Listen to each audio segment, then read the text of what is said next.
Let's do a book tag.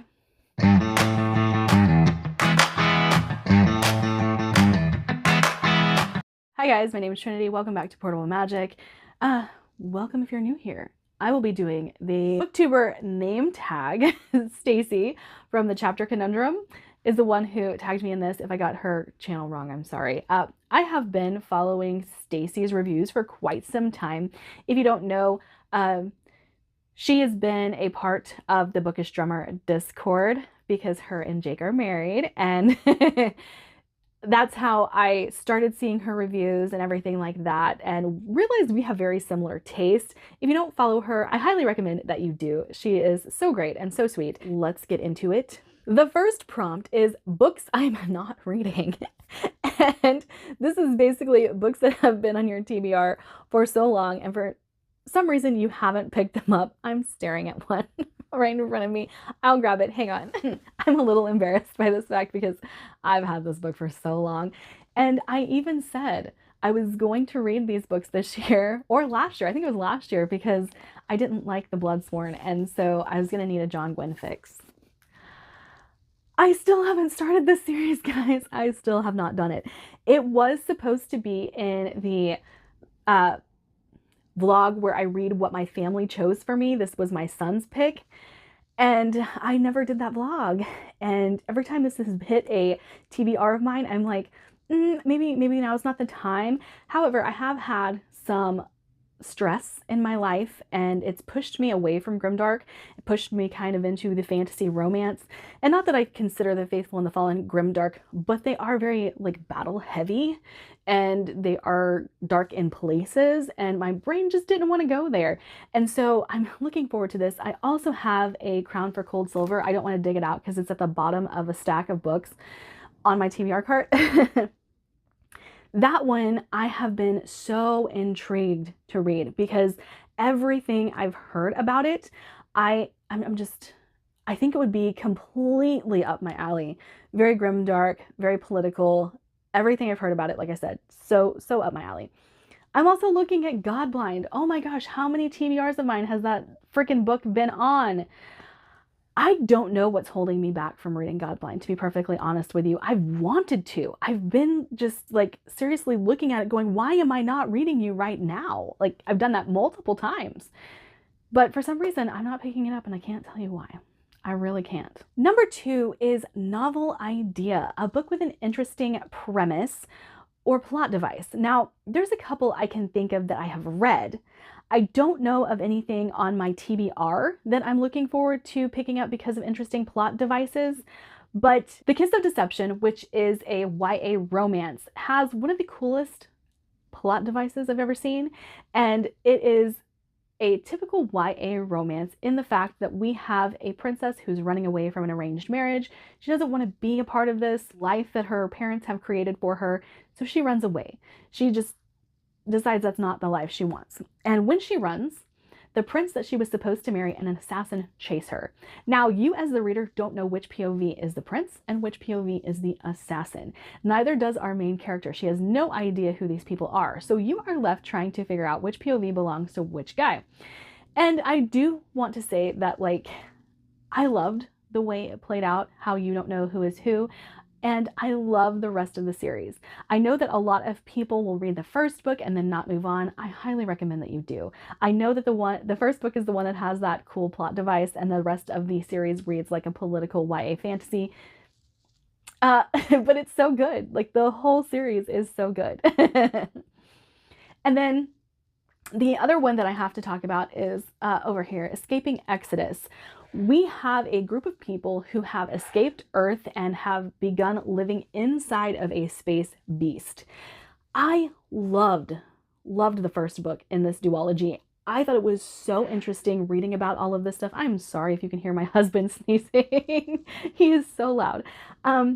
But I really loved the culture of this book. I really loved finding out how these people have done this, how they've been able to survive, what they have to do to survive, how their culture has changed over time, what are some new laws because they're living in this space beast, what are some cultural expectations living inside this space beast.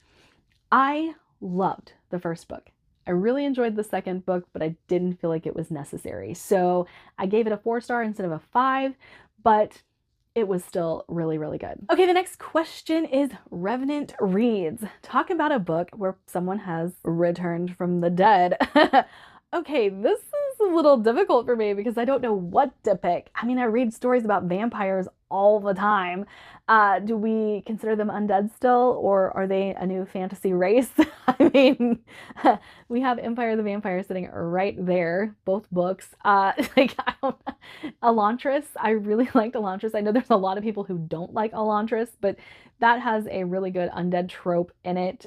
Okay, what are we considering The Bound Worlds by Megan E. O'Keefe? Is this undead? I don't know. I've read so many, but there's a couple that you can look at and kind of decide for yourself, are those really undead creatures, or are they some kind of fantastical element that we haven't considered? Yeah. Next prompt is Criminale, and this is a book where crime takes place. I am so excited to read The Silver Blood Promise because why? A heist. A heist. I'm so excited for that one. I've heard nothing but great things about it. It sounds like it's going to be so up my alley. Thick as Thieves, I just read that one. A heist, Stardust Grail, The Sky on Fire. Didn't I just talk about these books? I just talked about all of these books in my last wrap up. I love a good heist, and hate to tell you guys, it's criminal behavior, but I really enjoy that. Another that has hit my radar that I really, really want to read, I've tried reading it, but didn't have the headspace for it when I picked it up the first time, Empire of Exiles. This is a murder mystery in a fantasy world. The Tainted Cup! The Tainted Cup! Oh, how did I forget about this? 5-star read for me. Absolutely fantastic. Sherlock and Watson type mystery. And then we get kind of an Attack on Titan with the Leviathans. Loved the blend. Thought it was excellent. I'm going to make this video long, even though it shouldn't be, because I keep giving so many recommendations. Book time with Elvis. Oh man, I don't know that I've ever read a book that has, oh yes I have. Laurel K. Hamilton, didn't she write Elvis as a character? I'm fairly certain that Anita Blake has Elvis as a character. I need to look this up. Okay, I can't think of it.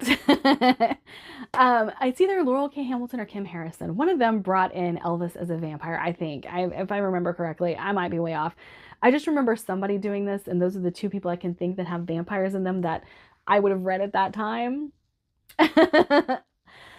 But yeah, I don't read books about Elvis. I don't seek out books about Elvis. I do love Elvis Presley, but not really in book form. Middle of the book March? A favorite book that you read in March? I'm gonna have to pull up the books I read in March. Oh, March is a black hole for me because I didn't read very many good books in March. I wasn't liking anything I read in March. So I think I'm gonna have to go with The Inadequate Heir by Danielle L. Jensen because it's the only one I gave 4.5 stars. I did read a Fate Inked in Blood, which I gave 4 stars, and I also read Bride by Ali Hazelwood, which I gave 4 stars. But those two I almost considered disappointing because I would have thought that they would have been 5-star reads for me, especially since I already love Danielle L. Jensen's writing, and I love Norse mythology. So the two combined should have been a great book. It just had some things in it I didn't care for and insinuated some things I didn't care for. So it became a 4-star read for me. And then Bride was great. I love Ali Hazelwood. I love a paranormal romance. I just think that that was not Ali Hazelwood's sweet spot. And while I love the STEM novels, I just really liked Bride. And it wasn't like an all-time favorite for me. I read a lot of paranormal romance. That's what I used to read whenever I was younger. And there's not a whole lot I haven't read as far as paranormal romance goes. But I just was like, okay. And then there was an awkward thing that happened at the end of the book. And everybody talks about it in like this horrible way and that it's so weird and so gross. I don't think it was.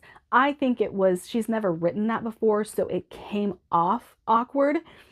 And it could have been better written in that regard because I've seen it done better. So I don't think it should be as off-putting as it is to everybody, but hey, to each their own, I guess. So yeah, I think that means that The Inadequate Heir has to take the cake for my favorite book for March of this year. Book Buds, a book with a great friendship. I'm gonna sound like a broken record, and I feel like it's not gonna last. Like, I feel like it's gonna last till the end of the year. I don't think it's gonna go away. But The Stardust Grail, I thought it had a really, really good friendship dynamic, and it was one of those like I like that friendship almost as much as I like the friendship that is in Project Hail Mary. That's big shoes to fill there. That is a big statement for me to make. Project Hail Mary is absolutely amazing. And so for me to compare something to Project Hail Mary should tell you that I think very highly of this book. It is one of the books I recently rated 5 stars. Stardust Grail, highly recommend. Love, love the found family here. Love the best friend connection that we get throughout this. And yeah, loved it, loved it. Obscure book adventures, a book that you love that never gets talked about. I have quite a few of these.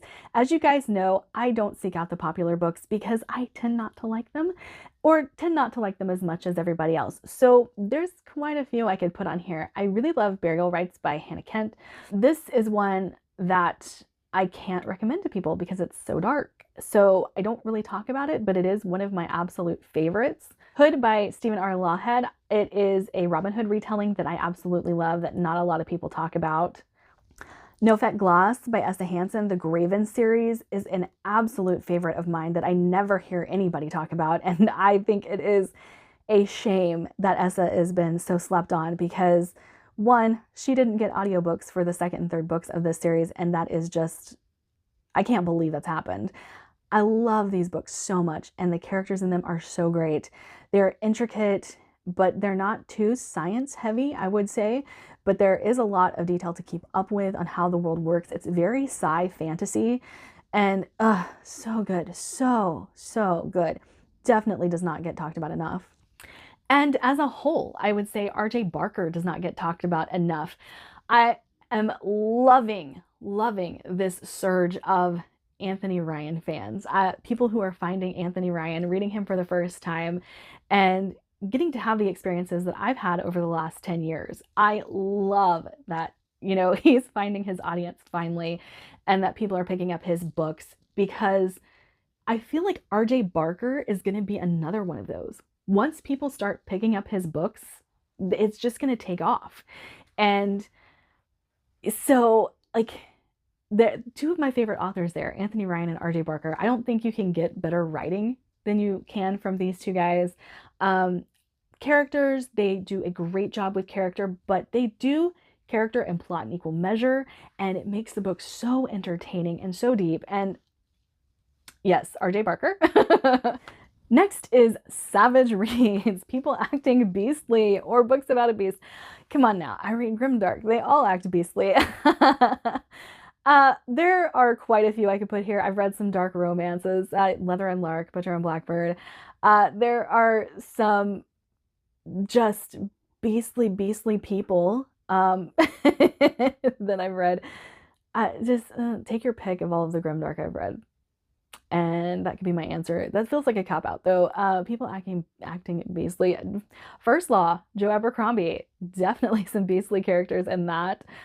Blackwing by Ed McDonald, definitely some beasties in that, and some beastly acting characters. Black Tongue Thief, there are some beasties in that. Let's see, what's the other one I'm thinking of? The Maleficent 7 definitely has some beastly acting characters, but I think I've answered the question sufficiently.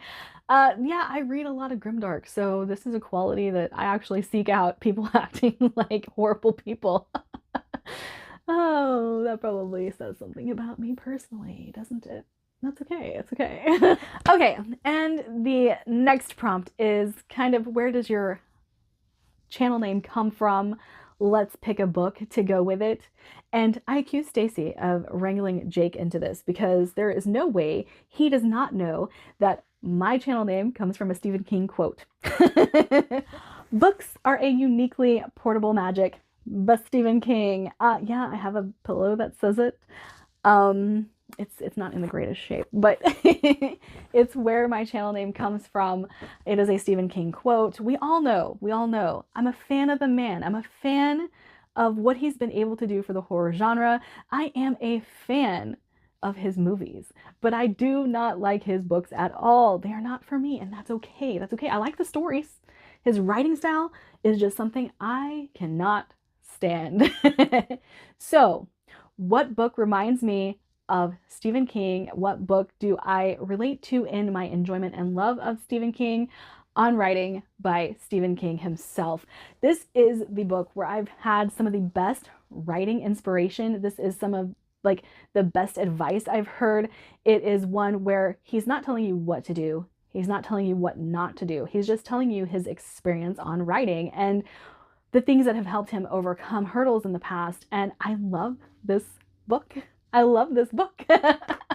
There's a Stephen King book that I love. So if I had to pick a fiction book, it would probably be Misery. It's the one Stephen King book that I don't hate, but it's the most condensed, tightly written, less wordy books that he's written. So I have to go with that one. And I've read more Stephen King than I want to admit because